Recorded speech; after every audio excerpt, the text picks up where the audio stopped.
Saudara-saudara kekasih dalam Tuhan Yesus Kristus, selamat malam, Shalom.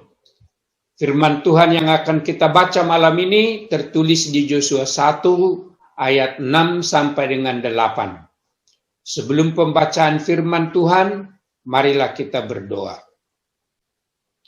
Terima kasih Tuhan telah menghantar kami memasuki tahun 2021 ini. Terima kasih atas kesempatan ini kami boleh bersekutu untuk mendengarkan sebahagian dari firman-Mu.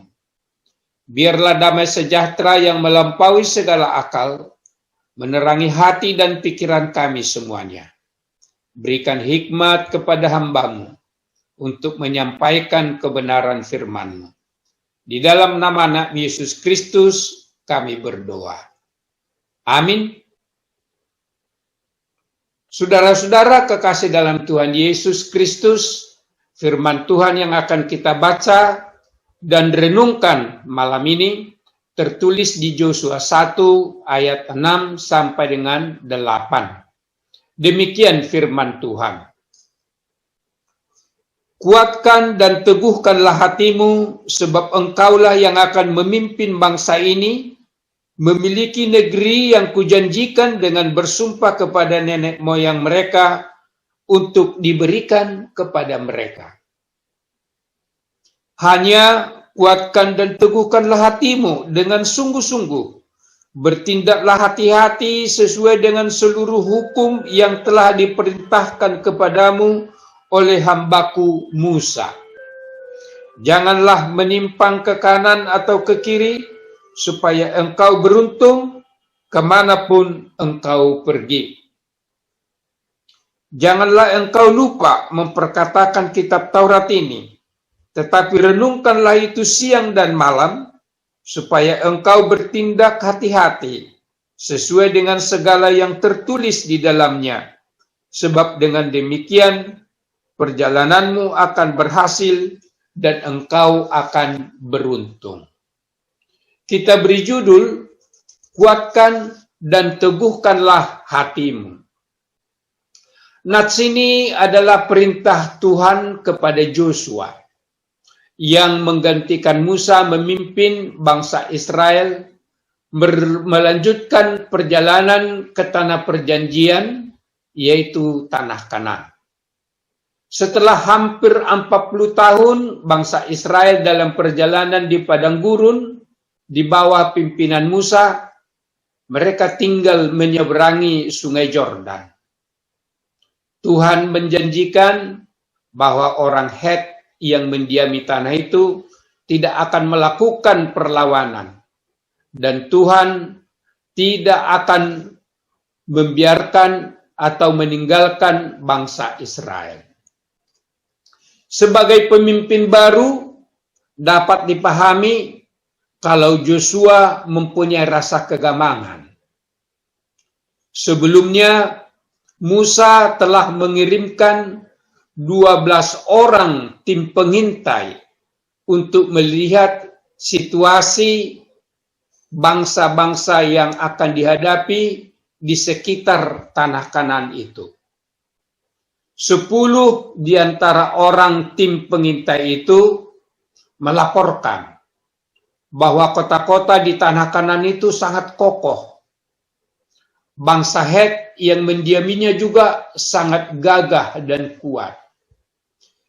Demikian juga bangsa Amalek dan bangsa Amori yang tinggal di sekitarnya sangat gagah perkasa. Mereka melaporkan dan berkesimpulan bahwa bangsa Israel tidak akan mungkin mengalahkannya. Hanya Kaleb yang berpendapat lain. Dia mengatakan bahwa karena bangsa Israel bersama Tuhan, mereka akan dapat merebut tanah perjanjian itu. Oleh sebab itu, Tuhan memerintahkan Yosua menguatkan hati dan meneguhkan hatinya, tidak kecut dan tawar hati. Tetapi Yosua diingatkan oleh Tuhan supaya bertindak hati-hati dan merenungkan Taurat Tuhan siang dan malam. Yosua juga mengingatkan bangsa itu supaya mereka juga bertindak hati-hati dan ikut merenungkan firman Tuhan siang dan malam. Dengan perintah dan janji Tuhan itu, Yosua mulai memimpin bangsa Israel berjalan menuju tanah Kanaan. Satu persatu tantangan dilalui dengan baik. Pertama, melintasi Sungai Yordan. Seperti bangsa Israel melintasi Laut Merah di bawah pimpinan Musa, demikian juga untuk melintasi Sungai Yordan, Tuhan menunjukkan mujizatnya. Aliran Sungai Yordan berhenti seperti membuat bendungan sampai bangsa itu semuanya bisa berjalan dan tiba di seberang. Demikian juga dengan mujizat Tuhan, bangsa itu dapat merebut kota Jericho. Satu persatu kota dan di daerah tanah Kanaan itu dapat direbut. Dan dengan demikian tanah itu sampai dibagi-bagi untuk sesuai dengan perintah Tuhan. Mereka tiba di tanah perjanjian, tanah Kanaan, sesuai dengan rancangan Tuhan. Saudara-saudara kekasih dalam Tuhan Yesus Kristus, sekarang kita sudah menyeberangi tahun 2020 dan tiba di awal tahun 2021. Kondisi tahun 2021 ini dan masalah yang akan kita hadapi pasti berat. Walaupun masih sulit kita perkirakan. Namun, dalam melanjutkan perjalanan hidup kita di tahun 2021 ini, firman Tuhan yang kita dengar beberapa hari yang lalu menjanjikan, pertama, bahwa Tuhan akan selalu melindungi kita.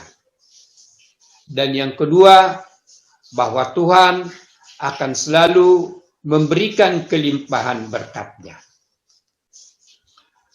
Firman Tuhan sesuai dengan nats hari ini mengajak kita, terutama para pemimpin gereja, para pemimpin yang bertugas di berbagai instansi, dan sebagai pemimpin di lingkungan keluarga, untuk kita menguatkan dan meneguhkan hati menjalani tahun 2021 ini.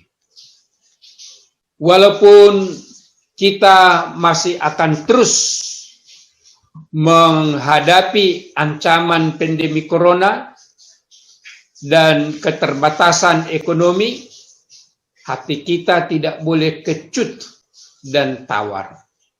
Karena Tuhan akan terus menyertai kita. Firman Tuhan hari ini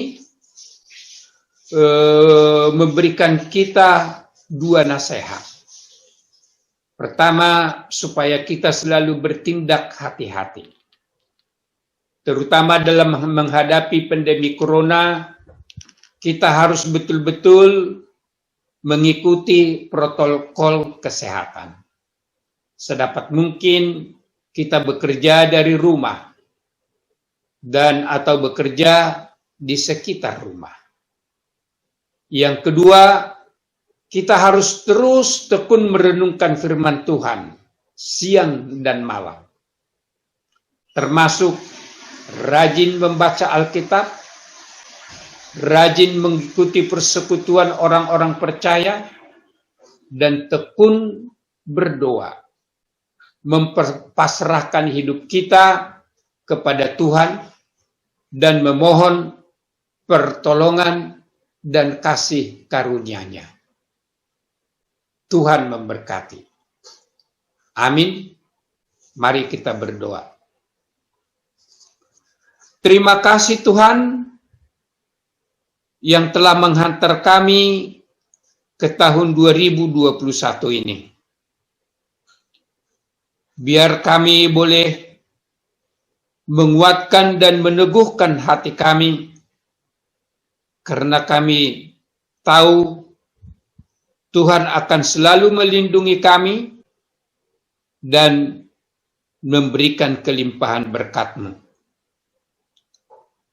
Kuatkan dan teguhkan iman kami, supaya kami tetap mempasrahkan diri kami ke dalam tangan-Mu. Ajar kami untuk selalu hati-hati sesuai dengan firman-Mu. Dan supaya kami tekun merenungkan firman-Mu siang dan malam, untuk selalu bersekutu dengan Tuhan, supaya dengan petunjuk-Mu kami akan dapat melampaui tahun ini dengan sukacita dan bahagia. Dalam nama anak-Mu Yesus Kristus kami berdoa. Amin. Selamat malam, Tuhan Yesus memberkati.